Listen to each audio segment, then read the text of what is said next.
दोस्तों, आज जब हम यहाँ पे इकट्ठा हुए हैं तो हम यहाँ से सबको कॉन्ग्रेचुलेट करना चाहते हैं। ये जो इलेक्शन इस साल हुई है, ये एक संघर्ष के साथ हमने ये इलेक्शन लड़ा है, तमाम एडमिनिस्ट्रेशन के तरफ से रुकावट के बावजूद। और मैं यहाँ से जेएनयू की इलेक्शन कमेटी को, स्टूडेंट्स द्वारा चुने गए इलेक्शन कमेटी को लाल सलाम पेश करना चाहती हूँ। तमाम एडमिनिस्ट्रेटिव रुकावट के बाद भी जो हमारा सीईसी था और जो ईसी था, उन्होंने ये इंश्योर किया कि इस कैंपस में अभी भी ये चुनाव फेयर तरीके से कंडक्ट किया जाए। और ये इलेक्शन जब ये कंडक्ट होता है और काउंटिंग कंडक्ट होता है, ये एक तमाचा है ये आरएसएस और उनके पिट्ठू यहाँ पे प्रशासन के ऊपर। दोस्तों, ये समझने की जरूरत है कि ये जो प्रशासन है, ये बार बार एबीवी के साथ कोशिश कर रहा है कि इलेक्शन जीतने का। जब इनसे बैलेट बॉक्सेस से इलेक्शन जीता नहीं जा रहा है, तब ये कोशिश कर रहे हैं कि किसी भी तरीके से ये लोग इलेक्शन रोकने की कोशिश करेंगे। लेकिन ये जो स्टूडेंट्स मैंडेट है, जो स्टूडेंट्स यूनिटी है, ये उनको दिखाएगा कि जेएनयू जैसे इंस्टीट्यूशन में, जेएनयू के स्पेसेस में आप हमसे हमारी यूनियन छीन नहीं सकते, आप हमसे हमारी स्टूडेंट्स की आवाज़ें छीन नहीं सकते। और आप जितना भी कोशिश कर लो, हम आवाज़ उठाएंगे और हम हमारे हक के लिए लड़ेंगे। दोस्तों, जब हम आज यहाँ पे इकट्ठा हुए हैं, ये इलेक्शन मैंने बार बार बोला है, सिर्फ एक चुनाव नहीं था। ये चुनाव क्यों नहीं था? क्योंकि ये जंग का ऐलान था। और ये जंग का ऐलान था ये आरएसएस के प्रशासन के खिलाफ, जो बार बार कोशिश कर रहा है जेएनयू जैसे संस्था, जहाँ पे पिछड़े तबके के लोग पढ़ने आते हैं, जहाँ पे महिलाएं, दलित, वंचित, माइनॉरिटी स्टूडेंट्स यहाँ पे पढ़ने आते हैं, उनको एक्सक्लूड किया जाए। इनका जो सरकार बाहर बैठा हुआ है, देखिए लगातार क्या कर रहे हैं। पब्लिक एजुकेशन में बार बार फंड कट कर रहे हैं। पिछले 6-7 सालों में सबसे कम रहा है हमारी एजुकेशन बजट। और जब हम इसके खिलाफ आवाज़ उठाते हैं, जब इस प्रशासन को और बाहर जो बैठे हुए इनके लोग हैं, इनको पूछते हैं कि हमारा फंड कट क्यों हो रहा है, तो ये हमें देशद्रोही या एंटी नेशनल बोल देते हैं। जब कंटिन्यूअसली इस देश में मॉब लिंचिंग हो रहा है, हम पहलू खान, अखलाक, जुनैद और कई सारे नाम नहीं भूले, जिनको हिंसा के वजह से गाय गोबर के नाम पे मारा गया है, जब उसका रिफ्लेक्शन इस कैंपस में देखा जाता है और हमारे एक साथी नजीब को इस कैंपस के अंदर खुलेआम पीटा जाता है और उन कल्प्रिट्स के ऊपर आज तक कोई एक्शन नहीं लिया जाता है, और जब हम उसके लिए आवाज़ उठाते हैं, तब ये एडमिनिस्ट्रेशन हमें चुप करवाने की कोशिश करता है और खुलेआम एबीवीपी के उस गुंडे को प्रोटेक्शन देते हैं। और हम यहाँ से उसको कंडेम करना चाहते हैं और बोलना चाहते हैं कि हमारी जो ये लड़ाई है, ये ख़त्म नहीं हुई है। हमारी जो ये संघर्ष है, ये तब तक चलेगा जब ये वाइस चांसलर को, जब तक इस कैंपस से हम लोग उखाड़ के फेंक नहीं देते। एबीवीपी को यहाँ से बताना चाहेंगे कि आपके तमाम कोशिशों के बावजूद आप पार्लियामेंट लेके गए, बिरयानी खिलाए, बहुत कुछ किया, लेकिन यहाँ का जो स्टूडेंट है, आप सोचते हैं अगर उनको बिरयानी खिला के और पार्लियामेंट में घुमा के आप वोट ले सकते हो, तो बार बार बोल रहे हैं कि यहाँ के जो स्टूडेंट थे वो कॉन्शियस है, वो अपने हक के लिए लड़ना जानते हैं, वो आपके इन ट्रैप में नहीं कभी पड़ेगा। और ये यहाँ की स्टूडेंट जो है वो अपनी डेमोक्रेटिक स्पेसेस के लिए लड़ना जानते हैं। और ये वाइस चांसलर और एबीवीपी के लोग अगर ये कोशिश करते हैं आने वाले टाइम में हमारे डेमोक्रेटिक स्पेसेस को ख़त्म करने का, तो यहाँ से उनको ऐलान कर देते हैं कि आप कोशिश भी मत करना, क्योंकि ये स्टूडेंट्स यूनिटी है और ये स्टूडेंट्स मैंडेट है।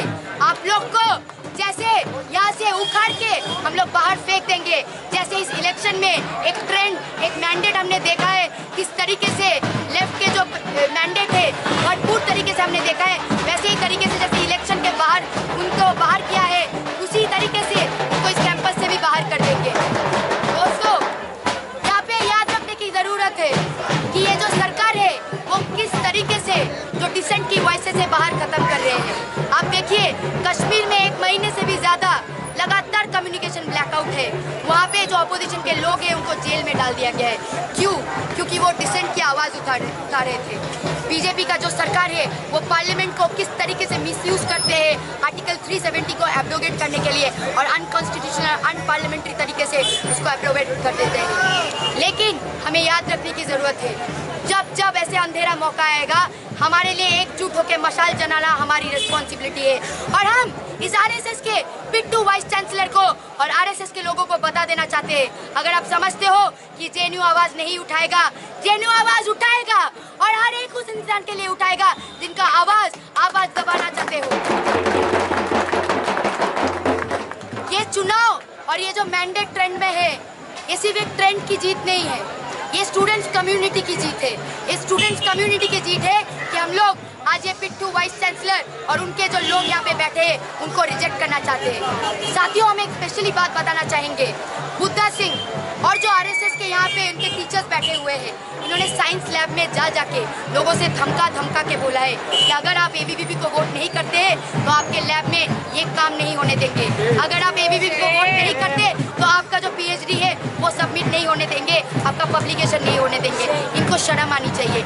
इतना धमकाने के बाद भी साइंस स्कूल्स के जो लोग हैं उन्होंने एक तमाचा मारा है इन लोगों के ऊपर और बोला है कि आपके ये डराने धमके से हम लोग डरते नहीं है, हम उस मैंडेट के साथ जाएंगे जो स्टूडेंट्स की हक की आवाज़ उठाते हैं।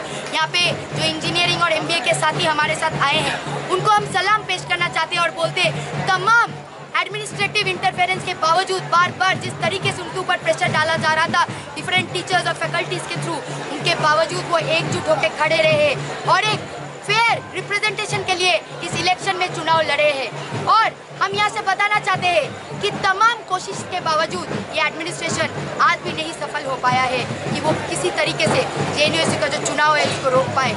पिछले साल हमने देखा है किस तरीके से ये एडमिनिस्ट्रेशन और एबीवीपी जाके इसी के ऊपर हमला करता है, इन्हें कोई शर्म तो है नहीं। और इस बार ये किसी न किसी तरीके से कोशिश कर रहा है कि जेएनयू का चुनाव को काउंटिंग को किस तरीके से रोका जाए। तो आने वाले टाइम में हम यहाँ से बोल रहे हैं कि जो आगे की लड़ाई है वो हमें एकजुट होके एक मजबूती से लड़ना है। और ये हमारी लड़ाई सिर्फ आज चुनाव तक और हमारी जो स्ट्रेंथ आज हमने आप लोगों ने सब मिलकर दिखाई, ये आज तक खत्म नहीं होता है। ये हर दिन हमारी संघर्षों में रिफ्लेक्ट होना चाहिए।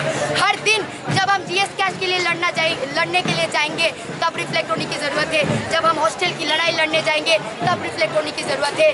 जब हम ढाबा ओपनिंग की लड़ाई लड़ने जाएंगे तब ज़रूरत है। जब हम लोग यहाँ पे बोलेंगे कि डेप्रीवेशन पॉइंट्स और जो माइनॉरिटी डेप्रीवेशन पॉइंट्स है आप जिसको ख़त्म कर रहे हो उसको रीइंस्टेट करवाने जाएंगे, तब इस यूनिटी की रिफ्लेक्शन की ज़रूरत है। और तमाम जो स्टूडेंट्स की मुद्दे हैं इस कैंपस में उसको जब जीतने जाएंगे इस एडमिनिस्ट्रेशन के सामने, उस टाइम भी इस यूनिटी की ज़रूरत है। दोस्तों, आप लोगों से अपील है कि यूनिटी चुनावी सिर्फ यूनिटी नहीं है, ये यूनिटी हर टाइम वो यूनिटी है जो एडमिनिस्ट्रेशन को बाउ डाउन करवाए, इस वाइस चांसलर को इस कैंपस से उखाड़ फेंके।